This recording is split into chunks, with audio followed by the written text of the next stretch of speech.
My sister dumped wine on me, dragged me out and screamed, "You don't belong." Parents just watched. Weeks later, a package arrived. Mom called 45 times. I texted, "Pack your bags." I am Nora.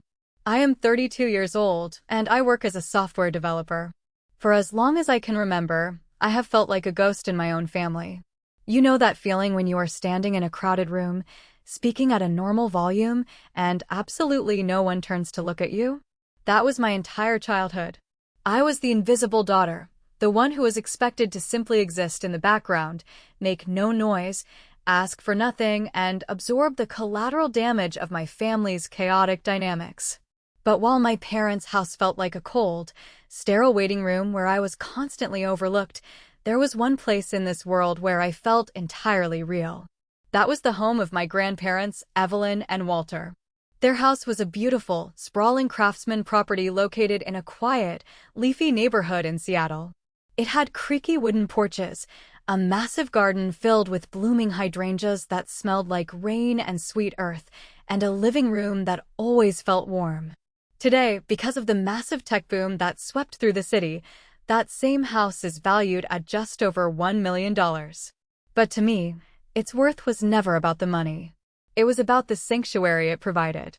When things got too loud at home, or when the blatant neglect became too heavy for my small shoulders to carry, I would ride my bike 3 miles across town to Evelyn and Walter's house. They were different. They actually saw me. I remember sitting at Walter's cluttered workbench in the garage.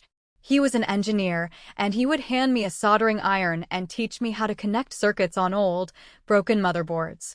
He would adjust his glasses, look at me with this quiet pride, and say, "Keep building, kid. You have a brilliant mind."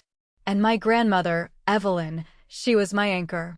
She used to sit with me on the back porch, peeling apples for a pie, listening to me talk about the coding languages I was trying to teach myself.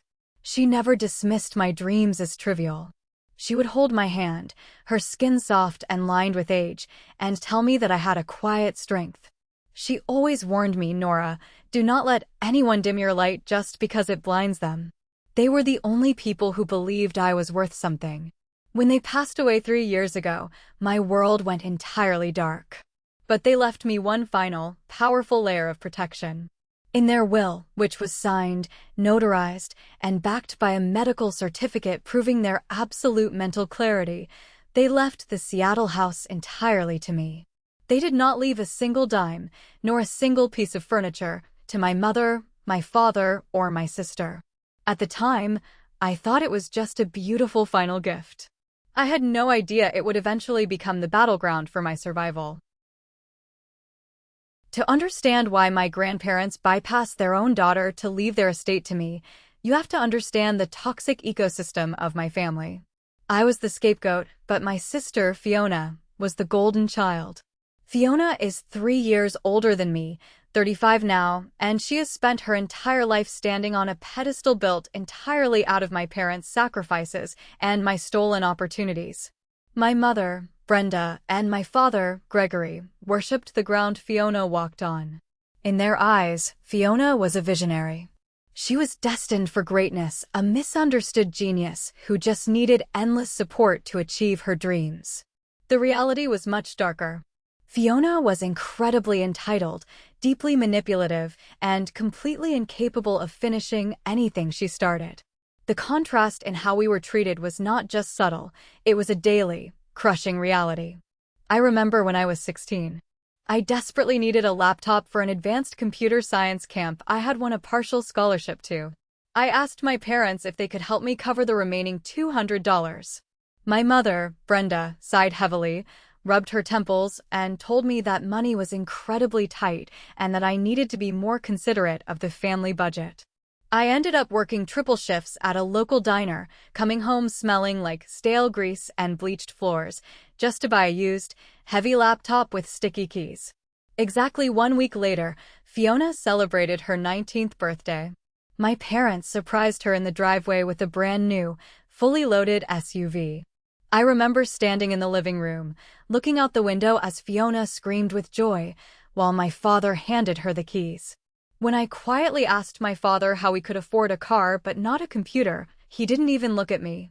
He just said, "Fiona has a lot of important networking to do, Nora. You're tough. You can figure things out on your own." That was their mantra. Nora can figure it out. But the ultimate betrayal happened when I was 18. I had been accepted into a top university for software engineering. I went to check on the college fund my grandparents had started for me, the one my parents controlled. The account was practically empty. There was less than $50 left. When I confronted them, my mother could barely look me in the eye. She mumbled that they had to borrow the money to help fund Fiona's first major startup venture, a luxury lifestyle blog that ended up crashing and burning in less than 6 months. My entire future, my education, was sacrificed so Fiona could pretend to be an entrepreneur for a summer. I ended up working 30 hours a week throughout my entire college career, coding freelance websites late into the night, just to cover my tuition. I still graduated with a 3.8 GPA. Fiona, meanwhile, dropped out of 2 different universities, each time coming home to open arms, endless excuses, and a fresh check from my father for her next grand vision. They conditioned me to accept less, to swallow my anger, and to believe that my needs would always come last. You might be wondering, if the Seattle house legally belonged to me, how did my sister and my parents end up living in it?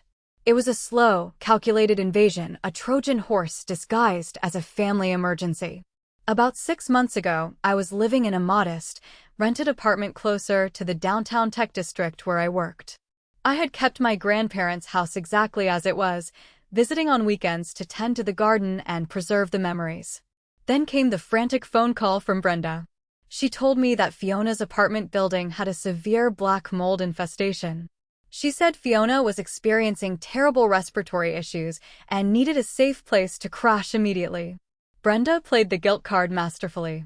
She cried on the phone, begging me to let Fiona use the guest room in the Seattle house just for 3 or 4 weeks while the landlord fixed the mold. I hesitated. Every instinct in my body screamed at me to say no. But years of conditioning are hard to break. I foolishly believed that keeping the peace was better than starting a war, so I handed over a spare key. That was my fatal mistake. 3 weeks turned into 2 months. When I visited the house to check on things, I noticed Fiona had not just occupied the guest room. She had moved her entire life into the master bedroom, Evelyn and Walter's room.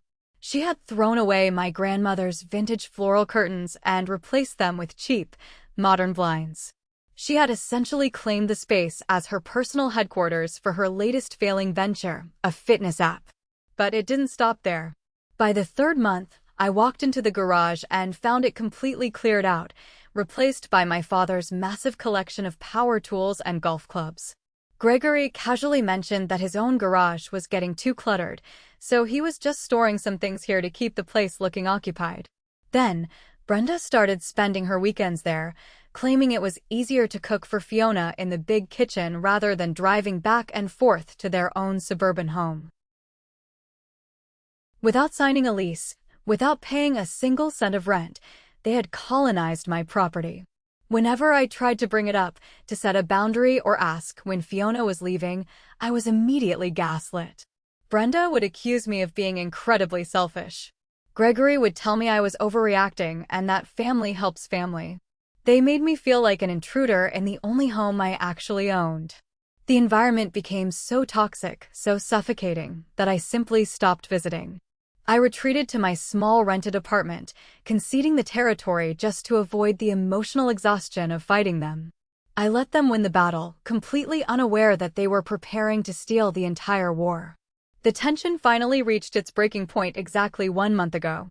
I had invited my family over to my small apartment for dinner. I know it sounds foolish now, but a part of me was still desperate to mend the massive fractures in our relationships. I spent 4 hours in my cramped kitchen, meticulously preparing a massive tray of lasagna using Evelyn's old recipe. The smell of rich tomato sauce, garlic, and melted cheese filled the air. I set the table nicely, poured water into the glasses, and waited. They arrived 45 minutes late. There was no apology.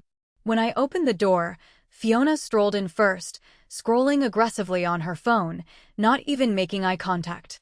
Brenda followed, immediately wrinkling her nose as she looked around my living room.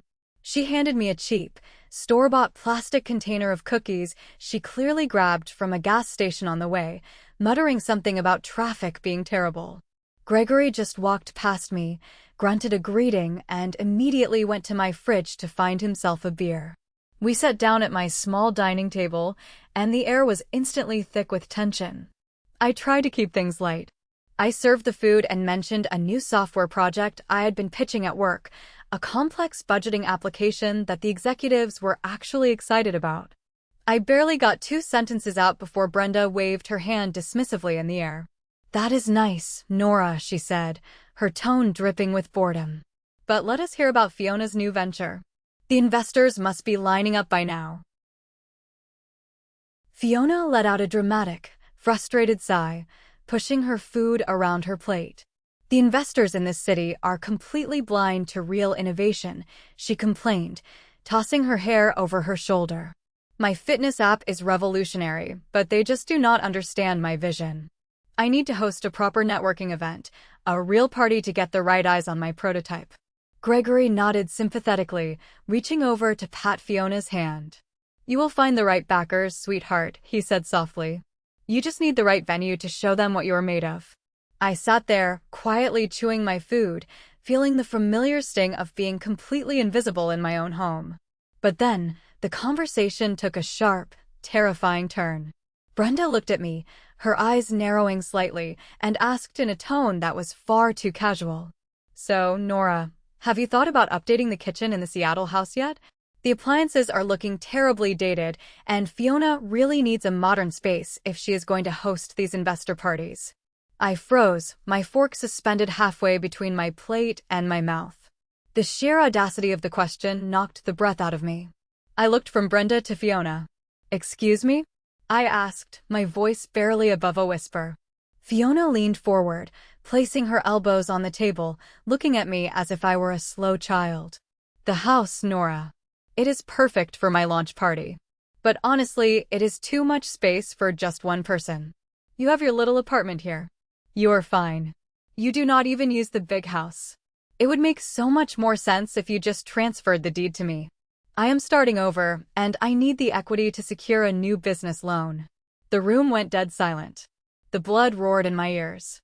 I looked at Gregory, expecting him to step in, to tell his eldest daughter that she had crossed a massive line.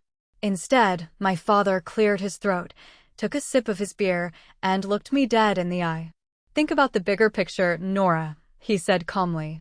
"It is a family asset. Fiona is in a really tough spot right now with her business.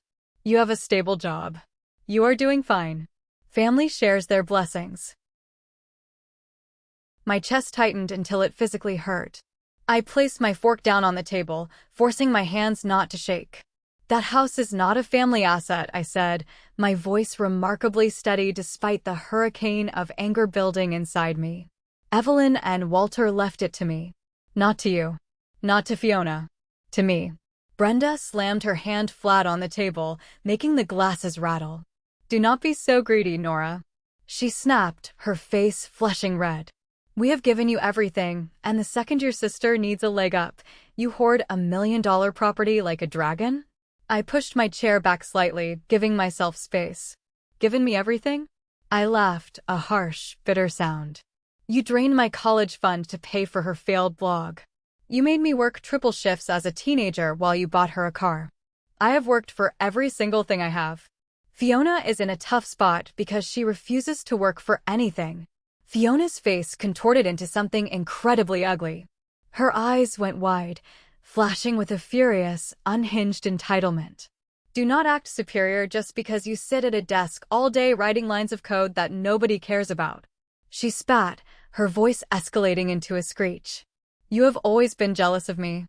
You are nothing but a selfish, miserable little girl." I held my ground, staring her down. "At least I do not expect handouts to survive," I replied coldly. "At least I do not need to steal from my own sister." That was the spark that ignited the powder keg. Fiona did not just yell. She exploded.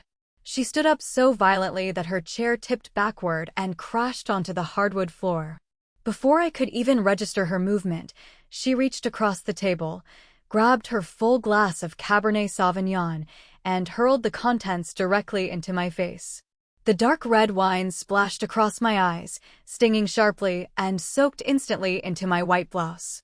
It dripped down my chin, heavy and cold, pooling onto the rug beneath my feet. I gasped, temporarily blinded, raising my hands to wipe my eyes. But before I could clear my vision, Fiona rounded the table.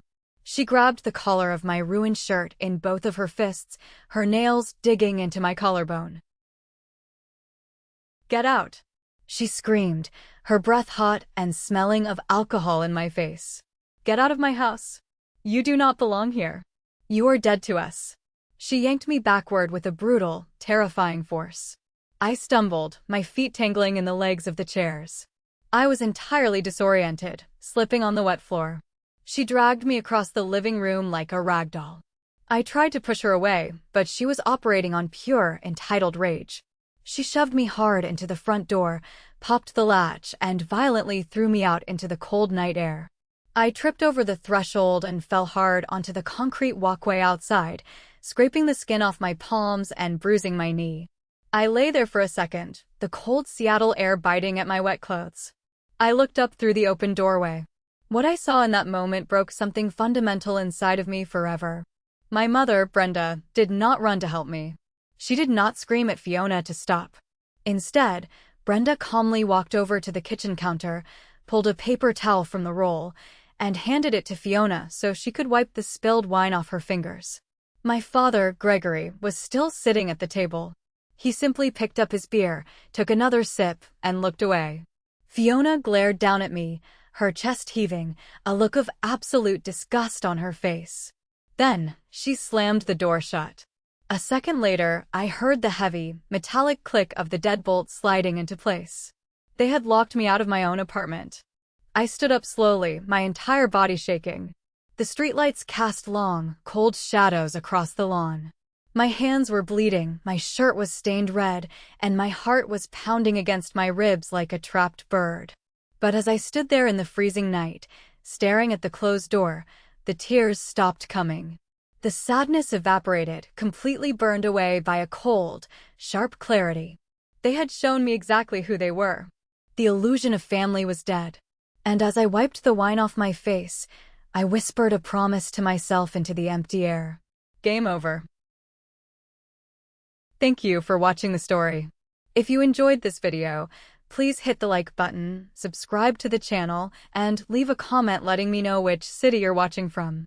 Every comment helps the video reach a wider audience. Thank you so much. The morning after the dinner, the world looked different. I woke up on my friend Riley's couch, my eyes swollen and my throat raw. The ruined white blouse, stained a deep, ugly purple from the wine, sat in a plastic bag by the door. It was a crime scene of a relationship that no longer existed. Riley was already awake, handing me a mug of black coffee. She didn't ask if I was okay. She knew I wasn't. She had been my closest confidant for 5 years, a fellow developer who understood exactly how hard I had worked to build my life. I told her everything. The wine, the shoving, the way my parents just sat there and watched my sister evict me from my own life. Riley's face went from sympathy to a cold, hard anger. "Nora," she said, leaning against her kitchen counter. "You have been the bigger person for 32 years. Being the bigger person has only turned you into a doormat. It is time to stop being a daughter and start being the owner of that property." Her words hit me like a physical force. She was right.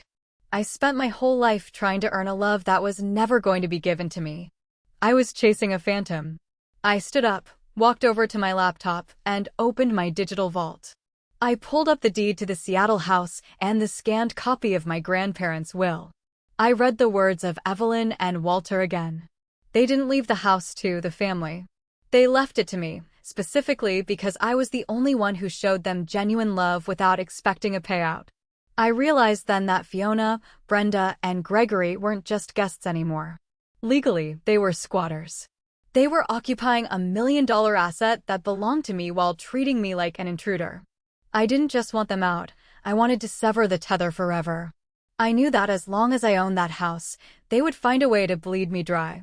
They would cry, they would guilt trip, and they would eventually find a way to forge my signature or claim I was incompetent. To be truly free, I had to burn the bridge. I picked up the phone and called Diana, a real estate lawyer Riley had recommended. It was time to start the clock. Meeting Diana was like talking to a precision instrument. She sat in her glass-walled office in downtown Seattle, flipping through my grandparents' will with practiced ease. "This is ironclad," she said, her voice cool and professional. "Your grandparents were very smart. They included a competency certificate from their primary physician and had 3 independent witnesses sign the document. In Washington state, the statute of limitations to contest a will like this has long since passed. 3 years is the limit, and we're well beyond that." I felt a massive weight lift off my chest. "So, they can't take it?" I asked. Diana smiled thinly. "They can try, but they will lose. However, the fact that they are living there complicates things. Since there is no formal lease agreement and they aren't paying rent, they are technically tenants at will, or more accurately, unauthorized occupants. We need to issue a formal 72-hour notice to vacate under state law. If they don't leave, the sheriff will handle the rest." But I told her I wanted more than an eviction. I told her I wanted to sell the house. I wanted the money to build my own future, far away from their reach. Diana nodded. "A wise move. If you sell the property to a third party, it makes it nearly impossible for your family to harass you into giving it back. Once the title transfers to a stranger, the game is truly over for them." We set the plan in motion that afternoon. But there was a logistical problem: how to get an appraiser and a photographer into the house without my family knowing. I had to be careful. I used my smart home app, the one I had coded myself, to control the security cameras and lights at the house. I monitored their patterns for 3 days. I saw that every Tuesday afternoon, Brenda took Fiona to a specialized spa treatment, paid for by my father, of course, and Gregory went to his golf club. They would be gone for at least 4 hours. That was my window. I coordinated with Diana to have the appraiser and a high-end real estate photographer meet me at the house the following Tuesday. I felt like a spy in my own life, but the adrenaline kept me sharp. The following Tuesday, I stood at the gate of my grandparents' house, my heart hammering against my ribs. I used my master key to let the appraiser and photographer in. Walking through those halls felt like visiting a graveyard. The house smelled like Fiona's expensive perfumes and my mother's heavy floral air fresheners. My grandmother's delicate lace doilies were gone, replaced by Fiona's cluttered influencer backdrops and ring lights. They had turned a home of love into a hollow stage for Fiona's vanity. While the photographer was capturing the rooms, I went into the small office in the back. I needed to find any other documents my parents might have moved there. I opened a drawer and found a folder labeled Property. My hands shook as I flipped through it. Inside were printed emails between my mother and a shady document service. They were inquiring about how to reconstitute a deed if the original owner was uncooperative. They were literally looking for ways to forge my name. The last bit of guilt I felt, the tiny voice in my head saying, "But they're your parents," was instantly silenced. They weren't my parents. They were predators. I took photos of every single email with my phone and put the folder back exactly as I found it. 2 days later, Diana called with an incredible offer. A young couple, the Mitchells, had seen the off-market listing Diana had quietly circulated. They were both doctors, looking for a family home with a garden. They offered $850,000, all cash, with a 15-day closing period. No contingencies. They didn't even want me to fix the leaky faucet in the upstairs bathroom. They just wanted the house. I signed the digital contract within 10 minutes. The closing was set for 3 weeks from that day. I also instructed Diana to prepare a comprehensive legal package. It wouldn't just be an eviction notice. It would be a total disclosure. It would include a copy of the finalized sale contract to the Mitchells, a copy of the ironclad will, and the 72-hour notice to vacate. I wanted them to realize, all at once, that the house was already gone. There was no one to plead with, no one to guilt trip, and no law they could use to stop it. The trap was set. To execute the final blow, I needed distance. I couldn't be in Seattle when that Buchanan arrived. I didn't want to hear their screams or see Brenda's fake tears. Fortunately, a major tech conference was happening in Portland, Oregon, right as the closing was finalized. I told my boss I wanted to lead our company's delegation. The morning of the delivery, I drove 3 hours south to Portland. I checked into a high-rise hotel overlooking the river, feeling a strange mix of terror and triumph. I called the courier service and confirmed that the package was out for delivery. It was a heavy, yellow envelope, reinforced with tape, containing the end of our family as I knew it. I sat in my hotel room, the gray Portland rain streaking the windows. I took my phone and went into the settings. I activated the Do Not Disturb mode, but I added an exception for Riley and my lawyer, Diana. Everyone else, my mother, my father, my sister, and every flying monkey relative they might recruit, was silenced. At exactly 2:15 in the afternoon, my phone buzzed with a notification from the courier app. Package delivered. Signed for by G. Thompson. My father had the package. I stood on my balcony, breathing in the cold, damp air. In my mind's eye, I could see them in the kitchen of the Seattle house. I could see Gregory sitting at the wooden table, tearing open the envelope, thinking it was probably just some paperwork Fiona needed for a loan. I could see Brenda leaning over his shoulder and Fiona hovering nearby, probably complaining about the interruption. I imagined the moment the words "contract of sale" hit their eyes. I imagined the silence that must have fallen over the room when they saw the name of the new owners and the signature of the sheriff's department. For 30 years, I was the one who was silenced. Now, the silence belonged to them. The storm didn't take long to break. Even with my phone on Do Not Disturb, I could see the notifications piling up on my lock screen like a digital landslide. 1 missed call. 5 missed calls. 10. By 5 o'clock, there were 45 missed calls from my mother alone. I decided to listen to a few of the voicemails, just to gauge the temperature of the house of cards as it collapsed. The first message from Brenda was shaky and confused. "Nora, honey, there is some weird paperwork here. It says you sold the house? That cannot be right. Call me back immediately so we can clear this up." By the 5th message, the mask had slipped. "Nora, how could you do this? Where are we supposed to go?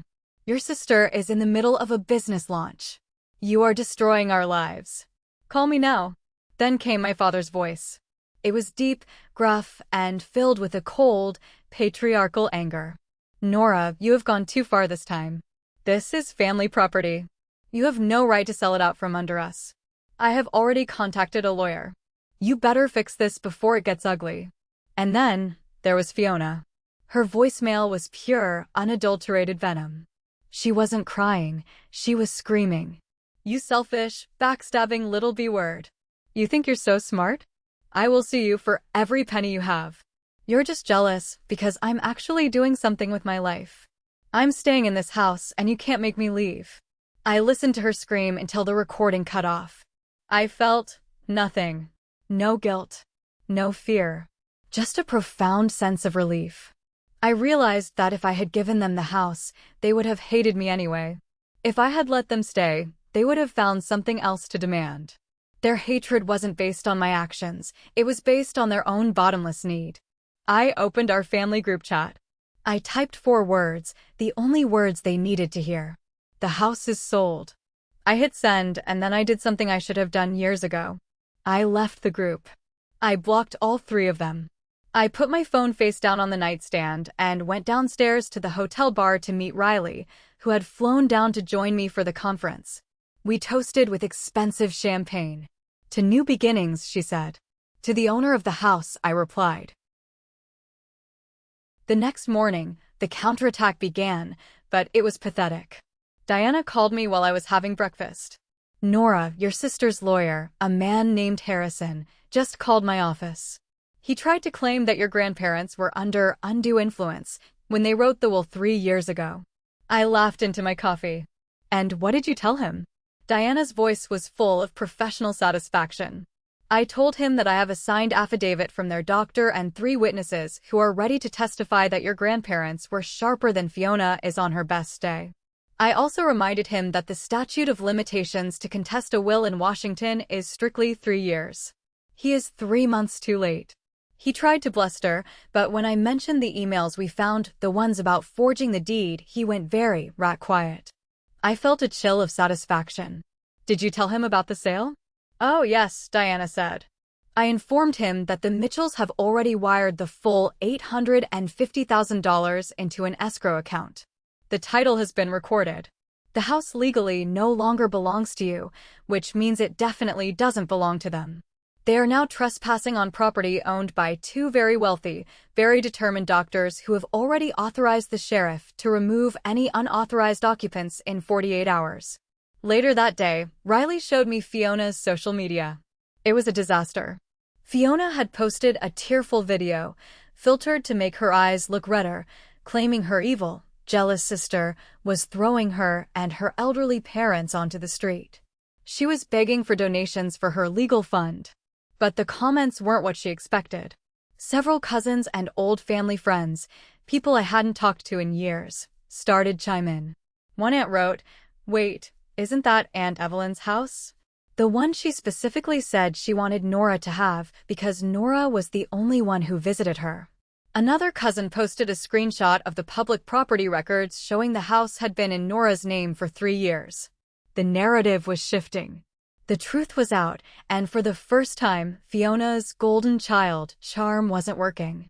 She was being exposed as the spoiled, entitled squatter she had always been. The 72-hour deadline arrived on a Tuesday, exactly 1 month after that horrific dinner. I was back in Seattle, but I didn't go to the house. I sat in Riley's car, parked 2 blocks away, watching through a pair of binoculars. I needed to see the end. I needed to see the walls of the fortress finally come down.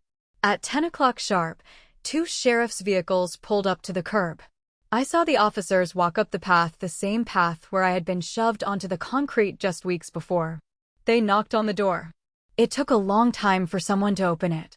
When the door finally swung wide, I saw my mother, Brenda.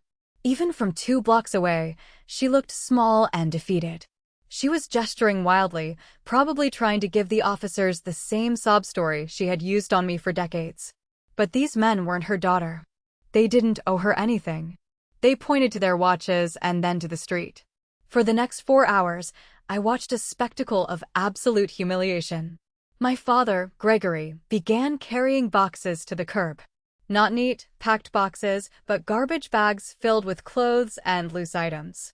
Fiona emerged next, screaming at the officers, her face contorted in that familiar, ugly rage. She tried to refuse to move her car, the SUV my parents had bought her, out of the driveway. The sheriff simply called a tow truck. Neighbors I had known since I was a child stood on their porches watching. They saw the visionary Fiona being escorted to the sidewalk by law enforcement. They saw Brenda clutching a lamp and a toaster, looking lost. They saw the garbage bags piling up on the lawn. This was the family that had always acted so superior, the ones who had looked down on me for just being a coder. Now they were a local cautionary tale. By 2 in the afternoon, the locks were changed. A professional cleaning crew, hired by the Mitchells, arrived to scrub away the stench of my family's entitlement. The sheriff's deputies handed the new keys to the Mitchells' representative. It was over. The house of cards hadn't just fallen, it had been swept away. I told Riley to drive. I didn't need to see where they went. I didn't care if they went to a motel or a shelter. They had millions of dollars in potential equity in their own suburban home, but I knew they were too financially irresponsible to keep it. That wasn't my burden to carry anymore. The fallout was even more devastating than I anticipated.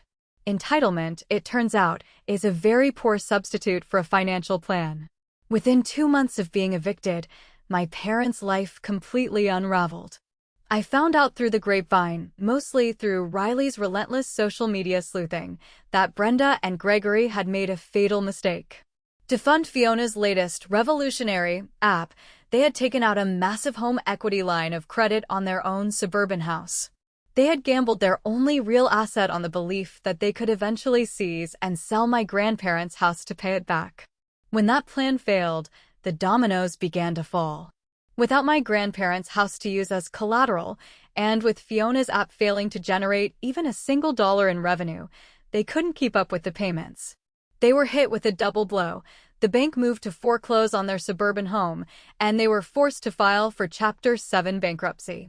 The public record of their bankruptcy was the final nail in the coffin of their social standing. Brenda's prestigious book club, filled with women who prized appearance above all else, stopped inviting her. Gregory's golf buddies, men who had known him for 20 years, suddenly stopped returning his calls. They had become pariahs in their own circle, not because of what they did to me, but because they were now poor. Fiona spiraled the hardest. Without my parents' house to live in and without their bank account to drain, she was forced to face the reality she had spent 35 years avoiding. She had no skills, no work history, and no one left to manipulate. The last I heard, she was working part-time at a franchise coffee shop, living in a cramped, shared apartment with 3 strangers. Her social media went silent. The golden child was now just another struggling adult in a city that had no mercy for the entitled. I didn't gloat. I didn't call them to rub it in. But I didn't send a check either. Every time I felt a flicker of pity, I remembered the smell of red wine on my face and the sound of that deadbolt clicking shut. I remembered the years of being invisible. They had built their own cage, brick by brick, and for the first time in my life, I wasn't going to be the one to let them out. Today, my life is unrecognizable from the one I had a year ago. With the $850,000 from the sale, I did something I never thought possible. I quit my corporate job. I partnered with Riley, and we launched our own education tech startup. We built an app that teaches underprivileged kids how to code, giving them the tools to build their own sanctuaries, just like Walter taught me. I bought a small, beautiful bungalow in a quiet neighborhood. It is half the size of my grandparents' house, but it is entirely mine. There are no ghosts here. I painted the walls a soft, warm gray. I hung the photos of Evelyn and Walter in the hallway, where they're the first things I see every morning. I even planted a small garden in the back with rose cuttings I took from the Seattle house before it was sold. They're blooming now a vibrant, resilient red. I recently drove past the old house. The Mitchells have done wonders with the place. There were colorful tricycles in the driveway and a new swing set in the backyard. The house felt alive again, filled with the laughter of children who are being seen and loved. I noticed a small wooden sign by the gate that read, Evelyn's Garden. I had asked the Mitchells if they would keep the name, and they had honored it. I am no longer the invisible daughter. I am a founder, a homeowner, and a woman who knows exactly what she is worth. I have cut all ties with Brenda, Gregory, and Fiona. I blocked their last-ditch efforts to reach out, Brenda's weeping texts about family forgiveness and Fiona's desperate emails asking for a small loan. I don't owe them a response. I don't owe them my life. My grandparents were right. I was tough. I did figure it out. But I had to realize that the only person who was ever going to save me was me. I am finally home. Looking back at the shattered pieces of what was once called family, I don't feel guilty. But society always tells us that blood is thicker than water, and we must always forgive our relatives. I protected my grandparents' legacy and my own peace, even if it meant my parents and sister lost everything. So, tell me, was I a bad person for selling the house and leaving my family homeless, or are they simply reaping what they sowed? Thank you for watching. If you haven't subscribed yet, please hit the subscribe button and turn on notifications so you don't miss any stories. Don't forget to leave your comments below.